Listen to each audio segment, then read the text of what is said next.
Et bonjour, c'est Nicolas de l'Immobilier Compagnie. Je suis super content de te retrouver dans cette émission. Alors avant de commencer, deux petites choses très importantes. Premièrement, pense à noter cette émission. Ça prend 2 minutes pour toi et c'est très important pour moi. Deuxième petite chose, parle de cette émission à une personne autour de toi. Tu n'imagines pas à quel point ça peut m'aider. Autre élément très important, dans la description et dans la bio, c'est la dernière émission de l'année. Tu as tous mes programmes qui sont en promotion. Tu cliques, tu y vas. C'est l'occasion, tu as accès à tout. Je peux pas mieux te dire, il y a tout qui est en promo. Et si jamais tu veux un pack complet, tu m'envoies un mail et je t'envoie tous les éléments concernant cette offre-là. Alors aujourd'hui, c'est un petit peu particulier. J'ai décidé, je devais au départ faire une émission qui allait s'appeler Immobilier, influence et manipulation. Et puis j'ai réfléchi et je me suis dit que j'allais faire venir un ami dans l'émission et qui va un petit peu participer à l'émission. Charles, salut. Bonjour Nicolas. Alors Charles, c'est au départ le meilleur ami de ma femme. Mais ce qu'on va faire, c'est qu'il va se présenter et tu vas voir, on va aller un petit peu sur les mêmes sujets que j'avais prévus au départ, mais avec Charles. Alors Charles, est-ce que tu peux te présenter? Raconte-nous ta vie du début jusqu'à aujourd'hui. Oula. Je m'appelle Charles Antoine. Je suis comptable et j'ai décidé d'investir à 40 ans. C'est bien, mais tu allais un petit peu vite. Oui. Tu n'es pas que comptable. Raconte-nous depuis le début. De mon investissement? Non. Au tout début, c'est quoi ta première formation, ton métier de départ? Ma première formation, c'était pâtissier, à l'âge de 15 ans. J'ai fait mon CAP de pâtissier, un apprentissage CAP, et c'est à l'âge de 23 ans où j'ai repris mes études pour être comptable.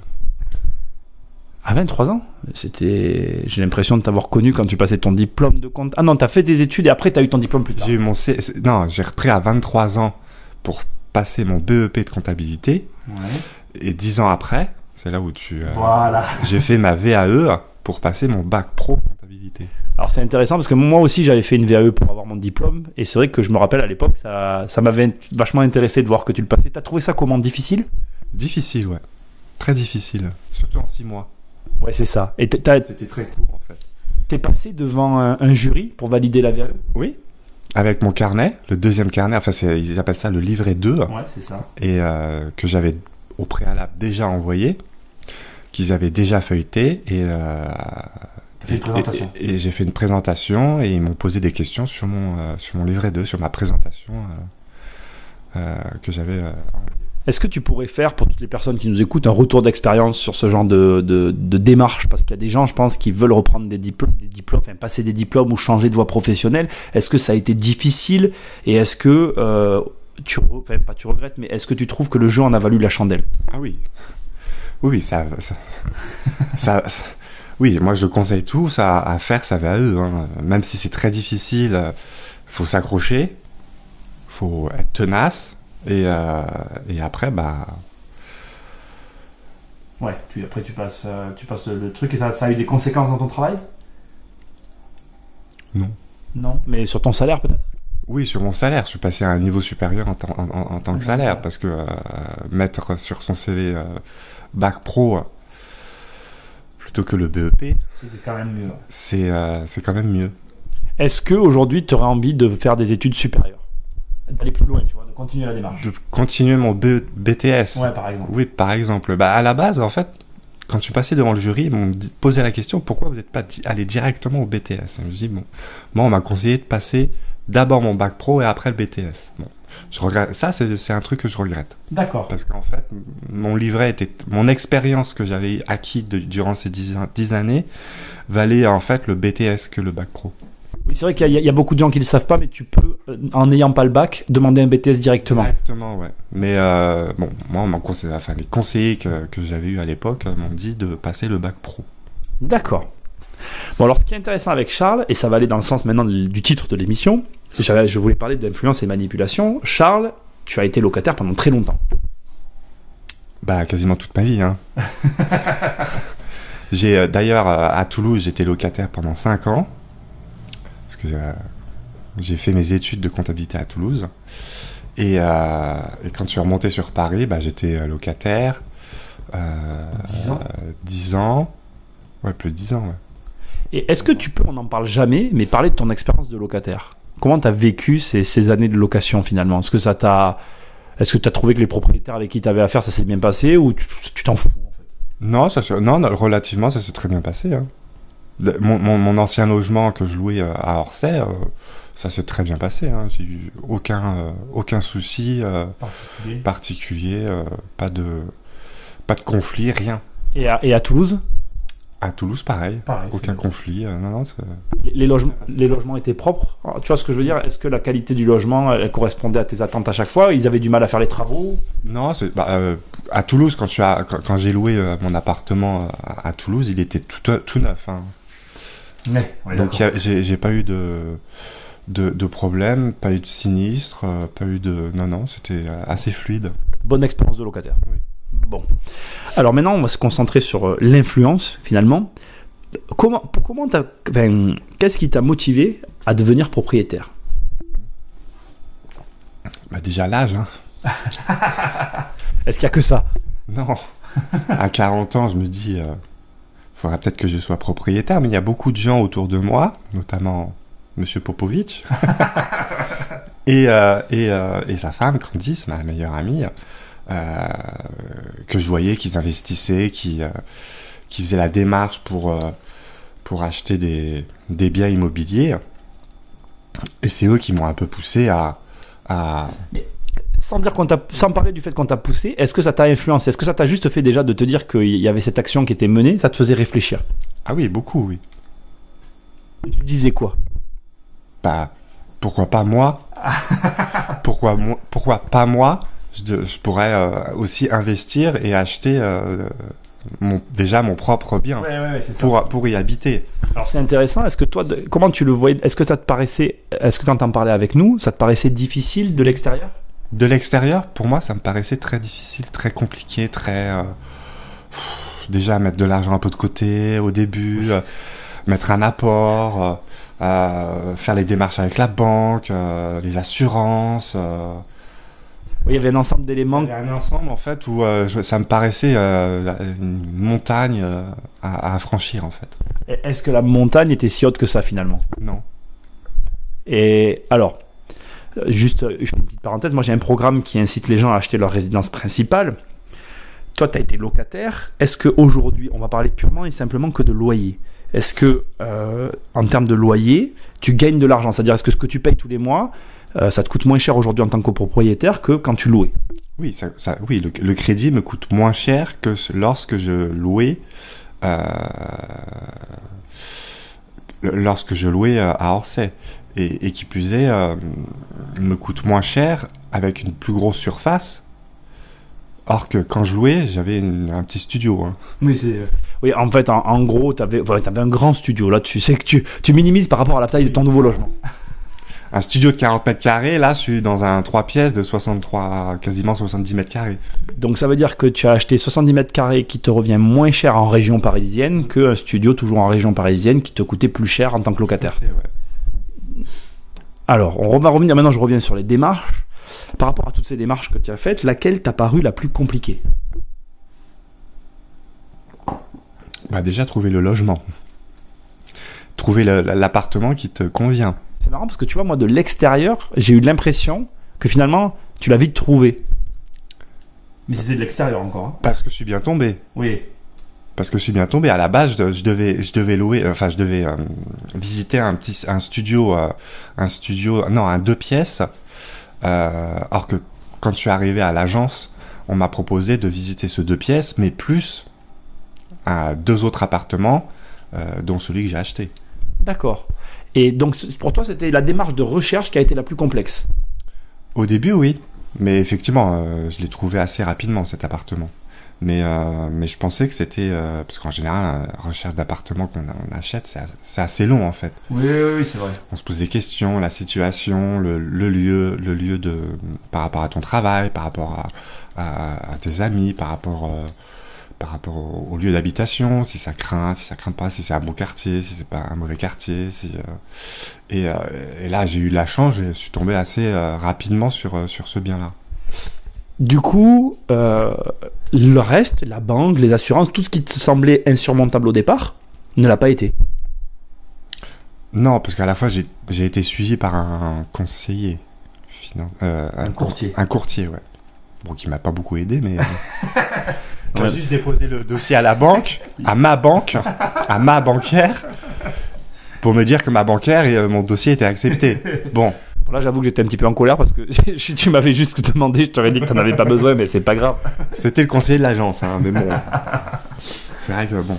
Mais tout le reste a été fluide, le notaire, tout ça, finalement, là où tu t'es créé une montagne. Ça a été assez long, hein, 3 mois quand même. Ça, pour avoir les clés. L'immobilier, c'est long. Mais sinon, ce que moi j'essaye de mettre en avant, c'est que tout ce qui te semblait difficile de l'extérieur, quand tu l'as vécu, n'a l'a pas été. Non. C'est en fait, ce qui a été le plus long, en fait, c'est les 3 mois, en fait. C'est au moment où on visite l'appartement, où on fait une promesse d'achat et on signe l'acte. C'est 3 mois. C'est là le délai pour signer l'acte qui t'est apparu long. Autrement, la constitution du dossier pour la banque, parce que même si c'était ma banque, que la banquière me connaissait, il fallait quand même fournir des pièces. Les revenus, les...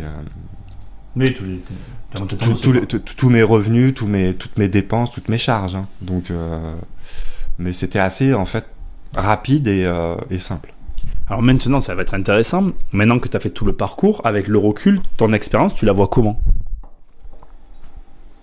Du dossier ou de l'achat ? De l'expérience globale, l'achat, le fait d'être propriétaire aujourd'hui, tout ça, comment tu vois cet ensemble, quoi ? Bah, je me dis pourquoi j'ai pas fait ça plus tôt. Hein. mais à la fois satisfait. Oui. Satisfait de ce que tu as fait. Oui. Satisfait. Et puis maintenant, c'est mon chez moi et je sais que l'argent que je mets tous les mois comme loyer, c'est un investissement au final. Hein. Même, moi, j'aime bien montrer que c'est finalement un effort d'épargne. C'est comme si tu épargnais sans le sentir. Tout à fait, ouais. Tu payes ton propre loyer, en fait, à toi. Ouais. Et sachant que au bout de 20 ans, tu le payes plus. Tu le payes plus et en plus il est à toi et t'as une épargne dure, pas liquide. Oui, c'est vrai. Du coup, qu'est-ce que tu pourrais dire à une personne qui serait comme toi, qui hésiterait à acheter en fait ? Qui hésiterait à acheter ? Au toi d'avant, tu lui dirais quoi ? En gros, c'est ça la question. Fonce. Fais-le, quoi. Bah oui, fais-le. Ça ouvre la chandelle. Hein. Bah oui, parce que regarde, finalement, si tu l'avais fait à 20 ans, aujourd'hui, ce sera toi. Je serai propriétaire. Ouais. Je cherche pas à t'enfoncer le couteau dans la plaie. Je serai propriétaire et limite, je pourrais racheter un autre appartement par derrière. Pas limite, ça serait le cas, en fait. T'en rachèterais un autre. Bah oui. Alors du coup, maintenant je vais partir un petit peu, bon c'est une émission la dernière de l'année, donc on va partir sur des sujets un peu rigolos. Toi tu nous fréquentes et du coup tu as choisi d'acheter ta résidence principale, ce que moi je préconise au travers d'un programme que tu trouveras en promotion, Acheter ma maison, en cliquant sur les liens juste en dessous. Mais tu n'as pas investi. Qu'est-ce que tu penses de l'investissement maintenant ? C'est une possibilité future. Ça te...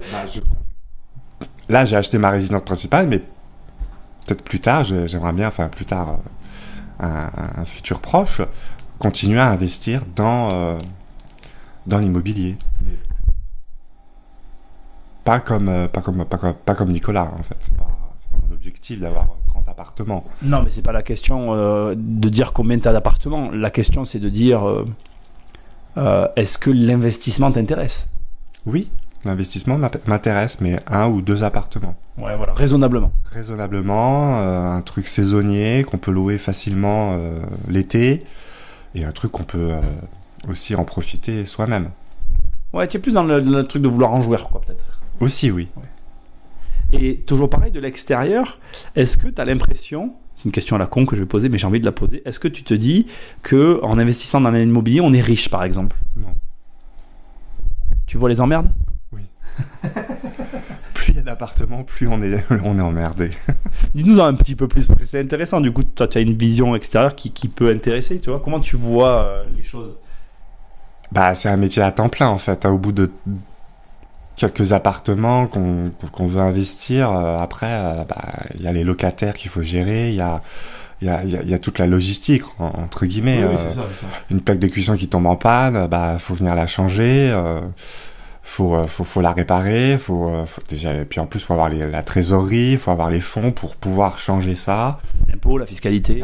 Il y a aussi la fiscalité, les impôts, la taxe foncière.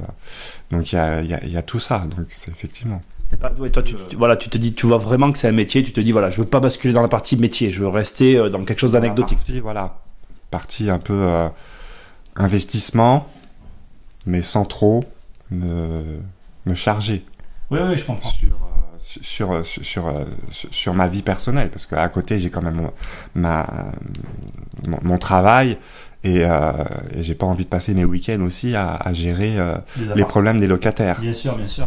C'est intéressant parce que tu vois qu'il y a une actualité en ce moment avec les gilets jaunes et tout ça. Et est-ce que tu penses comment je vais poser la question? Est-ce que tu crois que tu vas avoir une retraite et est-ce que tu vois l'investissement comme un substitut potentiel à ta retraite? Plutôt un substitut de la retraite, puisque à la retraite, on n'aura rien. Faut pas se leurrer. La dernière fois, j'écoutais une rediffusion d'émission d'un politique qui disait ça. Il disait que toute notre génération est convaincue de ne pas avoir de retraite. Or, on aura le minimum vieillesse malgré tout. Qu'est-ce qui te fait dire qu'on n'aura pas de retraite? Les caisses, elles sont vides. Même si on a quelque chose, de toute façon, les politiciens, ils mettront tout en œuvre pour baisser ces minimums vieillesse. Par rapport, déjà là, le minimum vieillesse n'est même pas indexé. Non, il n'est pas indexé par le coût de la vie. Oui, ils ont retiré ça. Ouais. Et ils continueront dans ce sens-là. Donc même si on a un minimum vieillesse qui est de 500 euros, moi dans 20 ans, 500 euros, ça vaudra rien. Oui, mais c'est sûr. Donc c'est dans ce sens-là. Comment tu vois l'argent ? Tu vois ce que je veux dire? Comment tu vois tes finances? Est-ce que tu vois ça comme quelque chose que tu dois gérer et placer un petit peu à gauche et à droite? En plus, tu es comptable, donc ça va être intéressant. Est-ce que tu vois quelque chose que tu dois un petit peu gérer de manière générale, ou est-ce que tu vois ça comme une espèce de flux que tu dois essayer de limiter? Enfin, tu vois ce que je veux dire, qui se dépense et que tu dois toi essayer de limiter pour en avoir à la fin, quoi. En tant que comptable, oui. Moi, personnellement, je vois ça plutôt comme un flux, en fait. Ça arrive, je vois ce que je fais avec l'argent. Et puis voilà. Des fois, je me fais des plaisirs, mais bon. J'hésite pas à dépenser. Je suis un peu dépensier, d'ailleurs. Cela ne nous regarde pas. Non, mais tu vois ça comme un flux, c'est intéressant. Est-ce que tu penses qu'aujourd'hui, tout le monde est en capacité d'investir, même y compris les personnes qui gagnent 1 000 euros par mois?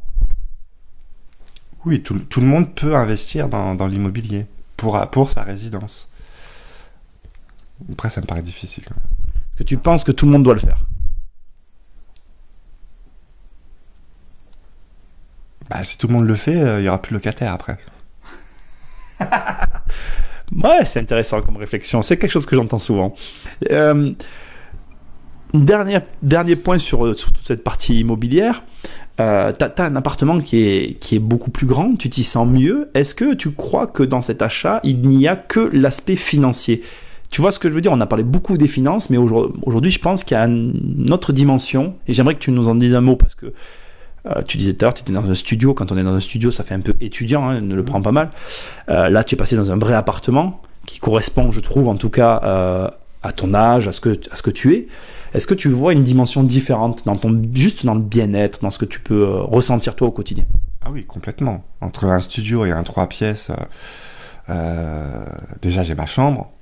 Oui, c'est sûr. J'ai une chambre d'amis où je peux recevoir. J'ai un grand salon où je peux faire des repas sur une table, pas en mode sandwich, club sandwich, et buffet à volonté. Mais là, j'ai quand même beaucoup plus de plaisir de faire venir mes amis, ma famille, sachant que maintenant tout le monde peut dormir chez moi. Oui. Ce que tu faisais pas forcément avant. Chose que je faisais pas avant, chez moi, dans un studio où c'était un peu compliqué. Donc, de faire venir mes amis, même s'ils dormaient... Donc finalement, cette histoire d'investissement, elle n'a pas qu'une dimension financière. Il y a une dimension... Il y a une dimension confort aussi. Ouais. Confort, ouais. Et aujourd'hui, quelle est la suite pour toi? Est-ce que le fait d'avoir réussi tout ça, ça a un impact sur le reste? Sur mon confort? Non, sur ta vie à toi, c'est-à-dire est-ce que ça a un impact sur des décisions que tu vas prendre maintenant dans l'avenir? Tu vois ce que je veux dire? Est-ce que d'avoir fais ce choix d'acheter ta résidence principale, ça va transformer, je sais pas, ton travail, ton quotidien, tu prends d'autres décisions. Est-ce que ça a un impact sur ta vie, autre que financier? Bah, mon travail, effectivement, j'aimerais bien trouver un travail autour de chez moi. Après, un impact personnel, enfin, mis à part le confort et l'espace, le fait que je peux recevoir des amis, après, il n'y en a pas spécialement. Il n'y a rien de plus. Bon, ben Charles, c'est super, merci beaucoup. Est-ce que tu as une chose à dire avant qu'on finisse cette émission de particulière qui n'aurait pas été dite dans tout ce que j'ai pu te demander? Sur l'immobilier ou autre d'ailleurs. Non, surtout lâchez pas. Si vous voulez vraiment investir, allez-y.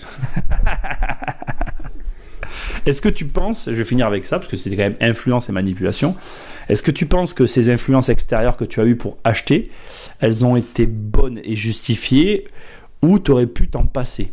Non, elles étaient bénéfiques. Elles étaient bonnes et bénéfiques. Ça m'a vraiment poussé à acheter et à me poser beaucoup de questions, parce que j'ai mis quand même 3 ans à me poser des questions. Quand est-ce que je vais investir? Où? Dans quelles conditions et quel appartement acheter? Parce que même si je regardais, moi je regardais à Orsay autour, je voyais que moi je pouvais m'acheter que un petit studio. Là, bah, j'ai regardé un peu plus large sur la région où je voulais investir, où je voulais acheter, et au final, bah, je me retrouve avec un 3 pièces. Il y a un an, jamais je me serais dit, j'achète un 3 pièces à Ivry. Et du coup, est-ce que tu penses que est-ce que tu conseillerais à des gens qui ont par exemple peur d'investir de fréquenter des gens qui ont déjà investi? Est-ce que tu penses que c'est nécessaire d'avoir cette influence extérieure ou tu peux y arriver sans? Non, il faut quand même une expérience autour de soi, d'investissement, d'achat, pour éviter les pièges déjà. Ne serait-ce que celui de la banque. Non, du conseiller. Ah oui, c'est vrai, du courtier, oui, mais... Ah non, du courtier. Ah ouais, du courtier. Oui, donc l'influence peut être bonne quand elle pousse dans le bon sens. Ah oui, oui, oui. Et puis, ça t'incite vraiment à acheter ton bien. Ouais, je vois ce que tu veux dire. J'ai une dernière question. Est-ce que tu penses que tous les gens qui sont riches ont de l'immobilier? Pas forcément. Je pense pas. D'accord. Tu peux nous en dire un peu plus? Ils préfèrent largement investir, louer. Oui, d'accord. Alors toi, je me permets de te couper. En fait, tu veux dire qu'ils n'ont pas forcément des résidences principales, mais ils préfèrent avoir du locatif qu'avoir de la résidence principale. Limite, eux louent. C'est pas faux. Ils préfèrent investir, louer, et pour leur résidence principale, louer. T'en penses quoi du coup? Bah, c'est une bonne idée, parce que on fait ça toute sa vie. À la retraite, on vend tout et puis on s'achète une belle baraque. On se casse avec la caisse. Ça sera le mot de la fin. Merci beaucoup Charles d'être venu. Normalement, c'est le dernier jour de l'année. Donc, bonne année à tous. Profitez bien. Et puis, n'oubliez pas, donc sur le site, vous avez toutes les promotions. Laissez-moi un commentaire. En tout cas, notez-moi l'émission. Parlez-en à une personne autour de vous. On vous fait des bisous. Bonne année. À très bientôt. Salut!